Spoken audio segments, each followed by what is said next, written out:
Hello, all you beautiful people. Welcome back to the Esports Rewind, the same podcast every single week, same day, same time, where we break down all of the crazy stories. And this week was nothing shy of crazy. What's up, Hunter? Not a whole lot, just doing the podcast. Yeah, you want to get into the podcast? Let's get into it. We hope you guys all enjoy the podcast. We're now going to start the podcast. So Doc has been known to call out a lot of big names. He called out, well, last time we talked about a big one from him was him saying he's going to sue the F out of Twitch. He has now returned on a subject which he has alluded to in his past, but this one being pretty much calling out EA and saying, hey, I've been blacklisted, I've been shadow banned by EA, and this is a direct implication of my permanent ban with Twitch. He went on a bit of a rant that we'll probably get into a bit more, but right off the bat, I mean, a week for EA it has been, and now Doc's saying he's been banned by him. I am on a shadow ban list from EA. There, I'll say it. I've been shadow banned from EA.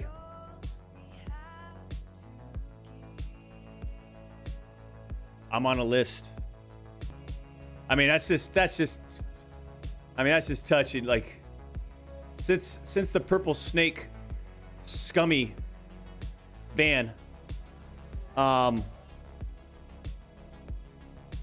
we've taken a hit on so many different things behind the scenes, champs. We've taken a hit on so many things, not just the contract, the original contract, which we're adding that. But we've taken a hit on so many things, man. Which are some pretty big words, I'll say. Especially, you have to assume that it's true, because if that's not true, then you certainly are now. You know, like, if it wasn't true to begin with, now they don't like you. You know, like, imagine EA was like, dude, you were not, but like for sure now. We're thinking, and Doc's like, oh. Which also begs the question, if it is true, okay, then what kind of relationship does EA have with Twitch, and why is that affecting EA and Dr. Disrespect? Yeah, because Doc goes further on to say, yes, this is guaranteed connected to my permanent Twitch ban, which he goes on to call the purple snake. There's a reason why Activision doesn't do a Call of Duty partner code, or we don't work directly with Call of Duty, or haven't been. There's a reason why EA, I mean, just like all the stuff that we did with EA, you know, and the connections and the relationships that we built over the years. And I mean, we still, I don't know how many people are in the arena right now, champs. What are we getting? 30 to 40 to 50 million, depending on the day and the time and the spice of the content.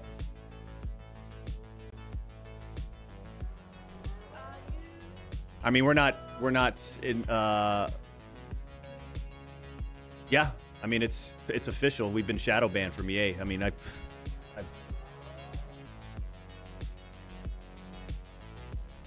so much defamation relating to the ban that we've had to deal with.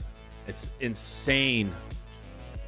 So you're kind of wondering, what exactly does that mean? Is it because EA saw that and was like, we don't really know what's going on there, so hey, we're going to shadow ban you for now, which I think would have been understandable for the first few months. We're now so long past his ban, where I think we've seen a good majority of, whether it be Doc sponsors or partnered events, or you know, he's had some pretty big signings ever since then, despite not having a streaming contract. So it seems that a lot of partners are up in the air of like, okay, we're with you, Doc, or EA is like, we're not going to be with you. Yeah. But it does make you wonder, is there more of a direct tie between EA and Twitch, and this being a problem with Doc? Which also, maybe I'm just dumb, but I'm definitely dumb, but it makes me wonder, okay, what does that exactly mean to begin with? Is it just like a soft ban? Is it a hard ban on things? He's obviously allowed to play the games, but is he just not getting invited to events? Can streamers not invite him to play in events that are EA titles? How does it affect him? Yeah, because over the past 6 to 8 months, we've talked about so many Warzone events or Twitch events, which Doc has been barred from, or his partners have been barred from, like Z-Laner, or cosplayers have been lightly punished on Twitch, like Z-Laner. So, I mean, are we going to just be, for the next year and a half, talking about another Apex event that Doc cannot attend? Yeah. Is that the next storyline? And does this kind of push him to a point where he's like, yeah, I'm freaking shadow banned? And yeah, I mean, at what point does EA maybe come back once it's all resolved and say, now you're welcome back? Or how long is all of this going to last? Because he's still banned by Twitch, now shadow banned by EA. It does make you feel a bit for what he's missing out on, but it makes you all the more curious of what the timeline is for his lawsuit with Twitch, and hopefully to be resolved soon, and hopefully his issue with EA to do the same.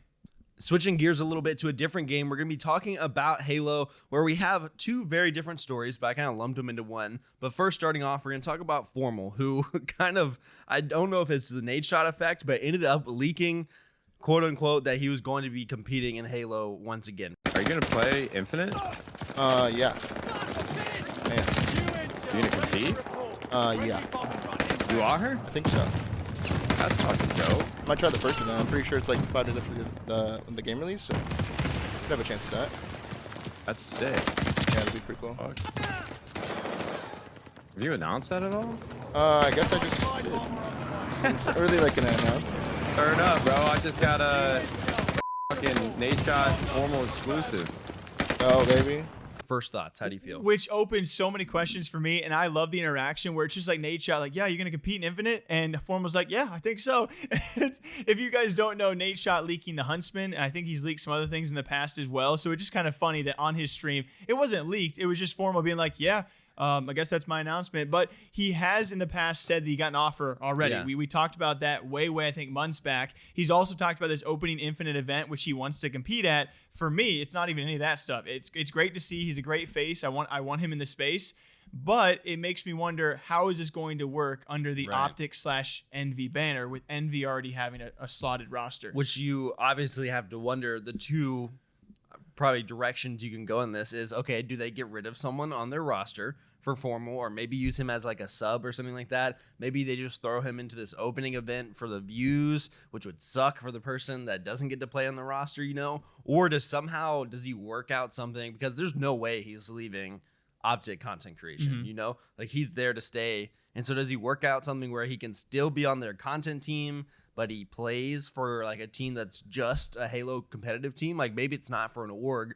Maybe it's like just a group of guys who are coming together and like making kind of like ninjas. Yeah, squad. like they come together and they call themselves like the 4 Cherry Blossoms, or like some kind of weird name that's kind of tied, but they can still do their own thing. For me, it's like, if you're Halo, if you're HCS, are you like, okay, Optic will give you like a secondary roster, or we'll give you like an academy roster, or like, you know, you have in some esports, you have your white and your red roster, your white and your blue roster. So you have teams that can get away with that kind of stuff. It's probably a lot of strings to kind of try and work around, but I feel like they're going to find a way to have Formal be competing. And we have a lot of big names in Optic. We're just talking about it this morning, who used to compete in Optic Halo. The two that we talked about, originally thought of, was Maniac as well as Flamesword, who are massive names that people just want to see come back to the scene, you know, and compete or coach in some fashion or be involved. And I think Formal is along those lines as well. Just, it'd be cool to see him compete, and it'd probably be good for the scene if you think about it. I mean, who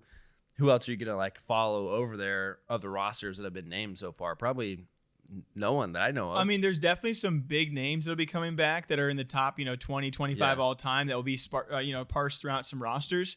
And I think Maniac's done really great ever since he's been competing in throwback tournaments. True. So it's weird though, because they're all tied to Optic. There's no way they're all going to be on the same roster, right? It's gonna be time in with Ninja, Formal, and Yo, Ninja. Can you imagine a timeline where Formal and Ninja are playing together at Halo Infinite? Oh my God. Nickmercs also gets on the squad, which, little pivot here, we have heard that's definitely not going to happen, because Nickmercs, on the other hand, does not seem to think Halo is going to do well at this point. He is saying, hey, 343 screwed this game over. There's no shot that it's going to do good. I mean, it's been chalk city.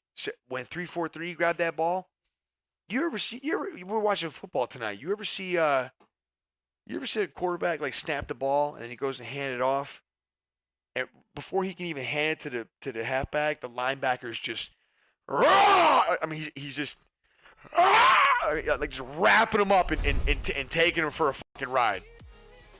I mean, bro, when Bungie gave the ball to 343, they were already 5 yards in the backfield, man. And there was holding. I mean, it was bad. And I feel like this is the exact same page that like Doc is on. Yeah. He's doubled down. There's not. I was watching his stream this past week. I didn't even bother clipping it because he said it so many times. Right. He was just saying like Halo without a BR, like no, it's not a thing. Give it a few weeks. He's gonna stick by his word.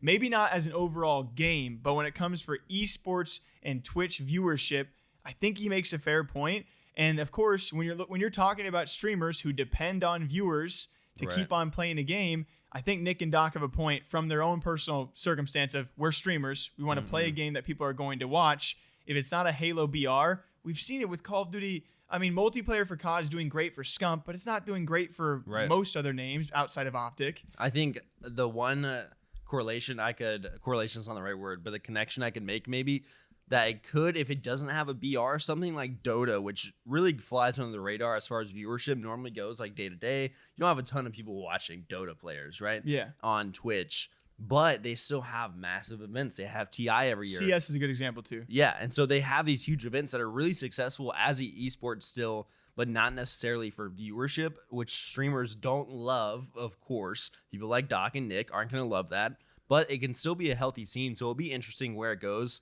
But I think at this point, we have Optic maybe returning to Halo. I don't know, but Nickmercs, definitely not.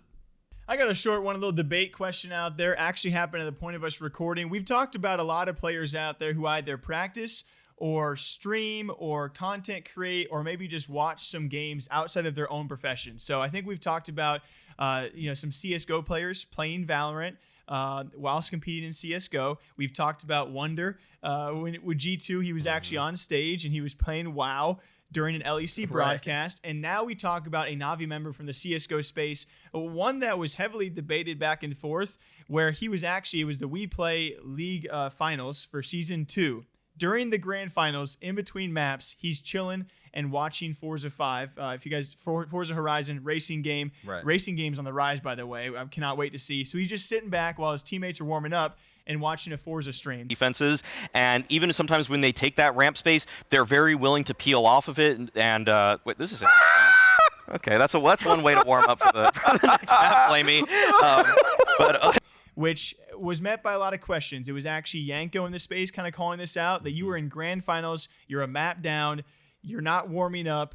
It drew a lot of questions and a lot of flack, though, from CSGO pros who have now responded saying, yeah, I mean, there's nothing wrong with this. You know, if you're trying to relax, trying to keep calm in between maps, if that's what he has to do, not a big deal. But it was a big debate. I think I fall along those lines of you can't really criticize him unless you're a teammate and Did you know I say him. Flamey? Did I say the name of the guy? I think you did. Okay, sorry. We both knew the name, so I'm not sure if you did or not. But I think unless you're a teammate, it's really hard to know the situation or to criticize because, like you said, maybe, I mean, if his teammates know him, they know what kind of his methods are and what he likes to do, then they're going to be fine with it. They're like, okay, yeah, this is his thing. Like, he's going to relax, and that's going to get him, like, in a calmer mindset. He's going to be able to play better. But on the flip side, maybe they could be pissed off because they're like, dude, we know you, and you're just like, you're screwing around now. You're not taking it serious anymore, and now we're pissed off about it. And I don't know if we saw any teammates actually speak up on the topic. I don't think as of right now, because it's kind of just blowing up. But I will say, my first thought was,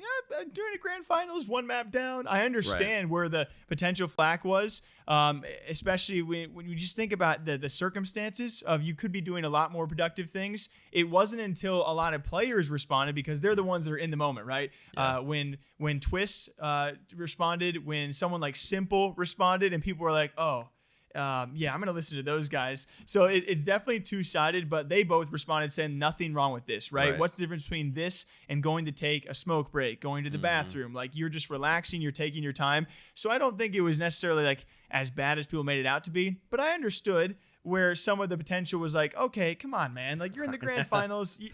It could even just be a Counter-Strike stream or anything related. But that's what you made me think of. I remember hearing on some Optic podcast or maybe the Eavesdrop podcast where Formal always talks about, like, right after a big match or something like that, or like in between rounds, like he would just fucking run outside.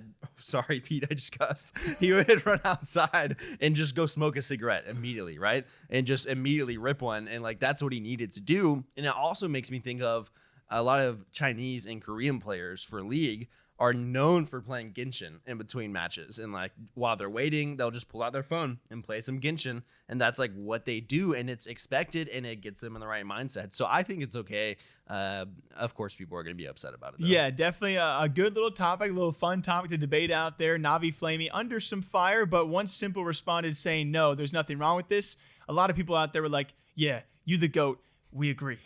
One of the bigger stories progressing in the League of Legends space over this past week, despite all of the roster shuffle news ongoing, the G2 and Cloud9 and Fnatic news, and of course Perks all being wrapped up in that, we're going to go back to TSM involving Doublelift and Reggie. If you guys have not followed all of our videos on this, I believe we are 3 in on the lengthy callouts that Doublelift has made toward TSM, and especially Reginald, among those calling him an egomaniac bully, also saying he verbally assaulted players, forcing many players and staff into tears, and also saying that both publicly as well as privately, so many people, former and current TSM members, have supported him and might be speaking up in the future. Get treated like that, it's just disgusting.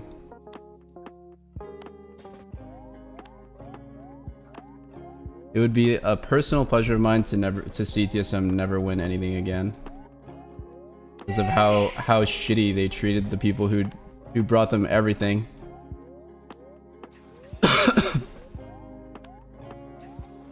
I don't even need to like pray for it. They're just gonna make that happen themselves. This sparking a gigantic swirl, especially on Reddit. Reggie also was given a light response to the first call out, has not responded since. He explained the sword art deal and exactly where he and Doublelift were on whether or not he was going to play or be forced into retirement. Doublelift then doubled down and responded to all of that and pretty much kept to the fact that he does not necessarily hate TSM, as he previously had said, hoping they never win again, but he certainly hates Reggie. I had to start this out, of course, I'm going to respond, but 3 in, likely a situation you find yourself in quite a lot. But when talking about this, we have, are you okay? Are you going to be all right? Yeah, you said a word and I wasn't sure what you said. Oh, I said 3 in, a situation you have found yourself in. 3 in? Yeah. What's 3-I-N. 3 in. Just scratch this. I'm sorry, we have to restart. What does 3 in mean? 3 in, as in 3 inches in. 3 in. You said you're 3 in for videos. You said we're 3 in at this point, and all I can think of. You think anyone's gonna freaking catch that? Oh. So besides Hunter making little pee-pee jokes, you want to keep on your phone?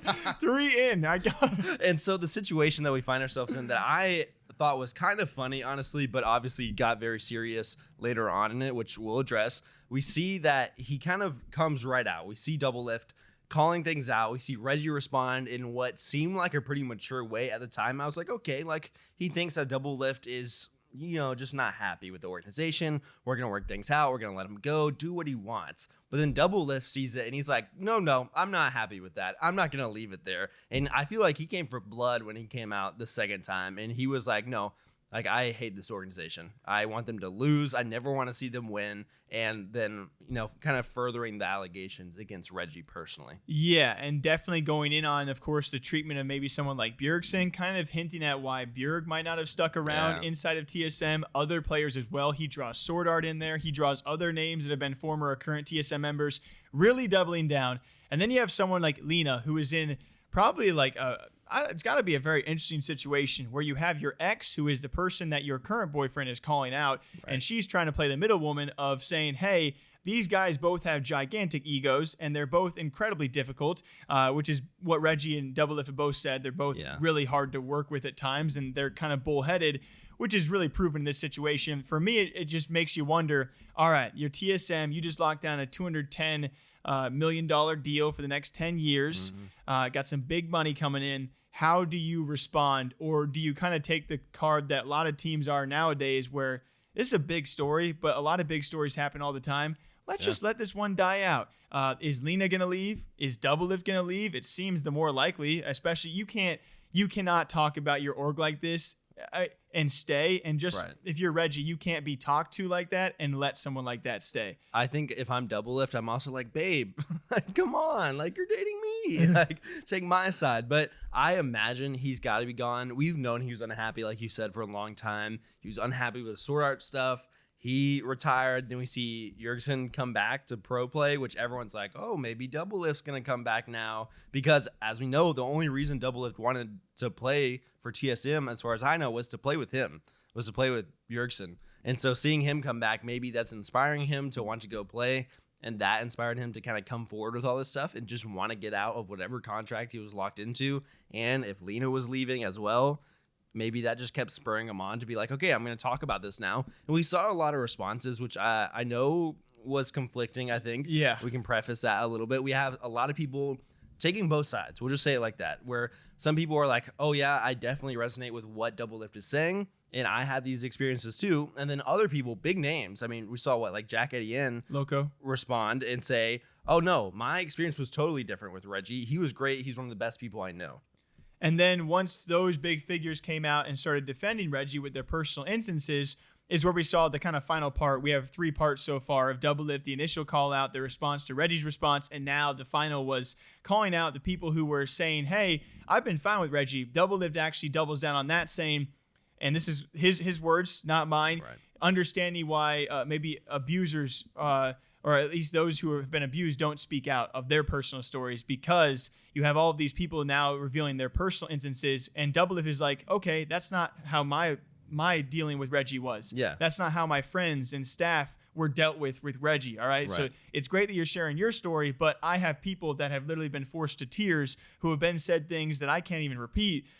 So again, until those people come out, I can't speak too much to that. Yeah. But Doublelift seems pretty dead set on what things that Reggie has done behind the scenes are not acceptable and should be exposed. We'll see if they actually are, though. Right. And that's what it's a difficult situation, because I agree with Doublelift on that, but these are still also just allegations. We haven't seen a response, like we said. Mm-hmm. And so it's a weird line to kind of balance with allegations being out there. But I do agree with this point of like, hey, just because, you know, Jake and Hunter are in this room and Billy Bob comes in and screams at us, then he walks in that room and he gives flowers to Pete, you know, doesn't mean he didn't yell at us, you know? Yeah. And so it definitely changes experience. You can't expect him to be that way to everyone. And so I'm sure he had great experiences with people, but they are still allegations. So we just don't know at this point. Yeah, a very complex situation of TSM Doublelift. Is he still TSM D-Lift? We'll find out. Versus Reggie in a huge call out.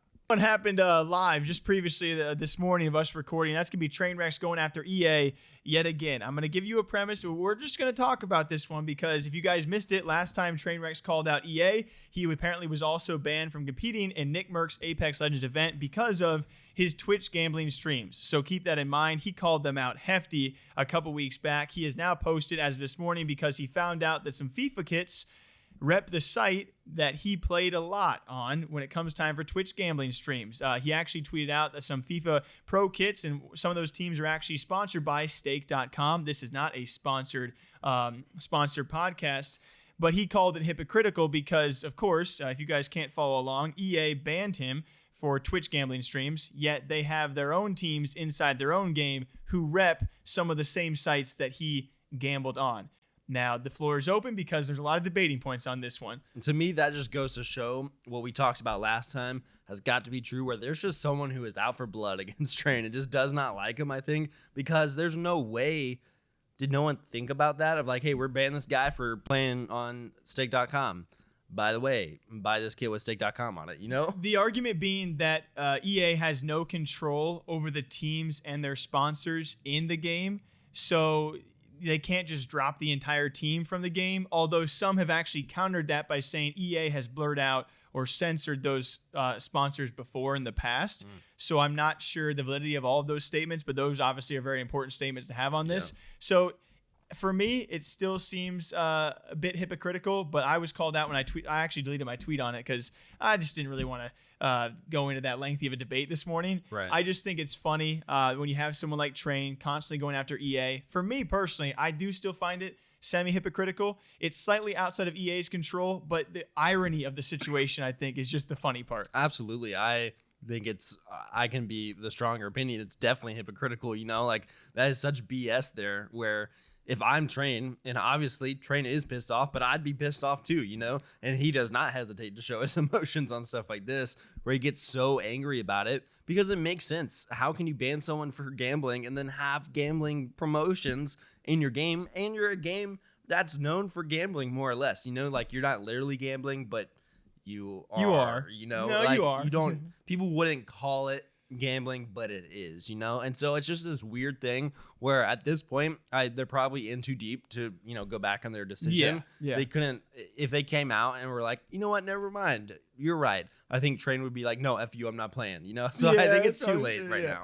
Yeah, it's an interesting situation. Hey, no hard feelings either way. If you guys want to be on either side of that debate, I think it's fun to talk about whether or not it's hypocritical. It certainly is freaking ironic. EA versus Trainwrecks, the battle and the feud does continue. Something that we haven't seen in quite a long time in the Call of Duty scene being Scump and Crimsix back playing together, which was absolutely wild. It just so happened to happen, you know, by luck. This is the TST tournament, Team Summer Times. I forget what they called it, a spin the wheel tournament, where they had all the AR duos and the SMG duos split up in teams of 2. Somehow, some way, ended up where it was Scump and Shotzi, as well as Clayster and Crimsix. Weird. Who were left, and then it just so happened in the last spin that they end up teaming together. And so, of course, feeling a little bit plain, I think it was even Scump who called them out for that, or someone did. Maybe it was Clay, someone in the call did, where they're like, there's no way this was just by chance, but pretty crazy to see them back together. Yo, is Ant like nervous or something? You guys got him shook? Yeah, he don't fuck with me. He don't fuck with me. He seemed like nervous when the teams got picked, bro. I don't know what's up with him, bro. Nah, they rigged it for sure. 100%. That's why we were last, because it had a 0% probability of landing on us, dude. So like they knew they had to put us last because it would never land on us, dude. You think they could actually rig that? Like they could have 0%? For sure. They kept hiding the wheel and shit too, bro. I didn't even think about that. They were changing probabilities. Yes, dude. Oh, Davis, he'll do that too. Like oh, no like, shame. We put them last. We put them last. It's like, yeah, because we had a 0% probability to get picked. Like, of course. Hey, it's good fucking content. I'm down. Hey, it's a good team. I'm alright with it. Imagine we win. I'm alright with it. I mean, it's great marketing. I don't think anyone's going to call out. Now, if this was like an official TO, all right, we got problems. It's Right. official tournament. But still really fun to see them all back together. It's just, it's not an awkward dynamic, but it always is a kind of dynamic where I feel like there's a lot of stories between these 4 alone, let alone the other teams. Yeah. Where if comms were completely open and we weren't live streaming, I would just love to see them all sit back and fire away. I wonder, because we've seen, I mean, it goes way back, as we know, the Scump and Crimsix drama, beef, I don't even know what to call it, where I was watching old videos of them, and it was just Scump like laughing and doing ridiculous things, and Crimsix getting so heated and just like yelling at him and like telling him to shut the F up and like take things more serious in like typical Crimsix fashion. And so seeing them now compared to that, where in December of this last year they made up and they were like, let's kiss for New Year's and all that good stuff. And so I'm sure there's some stuff behind the scenes they probably talked and chatted and smoothed stuff over, but it's just so strange to see them not fighting and just like playing COD again. Yeah, I guess at the next point we're going to see them, it's going to be the flip again. They're going to flip because they made up and then they do something that's aggressive, or Crim calls out formal. So I feel like now we're at the made up period. Now we're just looking for the next explosion. Maybe that'll be, I don't think it'll happen in the pro scene though, especially now that formal's not with Scump. You know, I feel like that was kind of fueled the fire, because I mean, we saw them on stage when they were with Huntsman just like screaming and they're both over there flicking them off. But I think it might happen. It would be a good move for them. Say Scump and Crimsix both end up retiring in a couple years, and they're all content creators. Start the beef up again. Get some views going. Get some drama that's not really real, but you know, just to entice people a little bit. Oh, every couple months, Crimsix just has to throw a wrench out there, like optic story time with Crimsix. It just tells a different revealing story about these crazy moments. But yeah, still really fun to see. Yeah. We still love throwback events. Hitch does a great job. I think he's taking a break from events for some time, but really been an obvious carry for the off season for Call of Duty. I think it's really underappreciated. And of course, the fact that he draws together these kind of drama-inducing couples is even better for the COD space. So hopefully with an anti-cheat, he comes back, does some more events in the future, and we slowly approach our CDL season where things might get spicy as well. As per usual, hope you guys all enjoy the Esports Rewind podcast, a friendly podcast where 2 guys talk about cool things. You want to tell these people goodbye? Yeah, goodbye. Have a good day. I'm going to go sit in the corner and feel ashamed of my pee-pee joke earlier. Oh, so, yeah. 3 bye-bye. in, 3 out. Okay, bye.